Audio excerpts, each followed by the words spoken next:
வணக்கமா பா. வர வர நீ என் பேரை வாயை திறந்து கூப்பிடுறது இல்ல, ரேடியோ தான் கூப்பிடுது. இவங்க பெரிய ஜான்சி ராணி, இவங்க பேரை வாயை திறந்து கூப்பிட்டா தான் வெளியே வருவாங்க. மொத்த எனர்ஜி வேஸ்ட் ஆகுது. மேட்ருக்கு வா, நெக்ஸ்ட் மீட்டருக்கு போகணும். ஆமா, நீ பால் கறக்குறிய பசுமாடு, அது என்ன விலை? 10,000 ரூபாய். 10,000 தானா? மொத்தம் எத்தனை லிட்டர் கறக்கும்? 20 லிட்டர். காலையில எத்தனை லிட்டர்? 10 லிட்டர். சாயந்தரம் 10 லிட்டர். மொத்தம் எத்தனை தேரம்?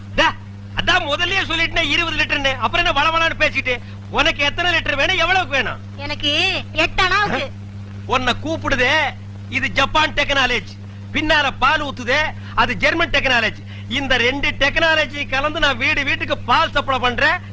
நீ தைரியமா வந்து என்கிட்ட 8 அணாவுக்கு பால் கேக்குற. இந்த பார், என் பாலை மோந்து பாக்குறதுக்கு உதவுமா இந்த 8 அணா?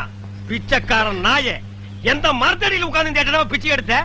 இல்ல உண்டியல் கடையில ஓட்ட போட்டு உருவனியா? ஒட்டு பாரு எவ்வளவு பெருசு வச்சிருக்கான்னு. இங்க நின்ன இடிச்சு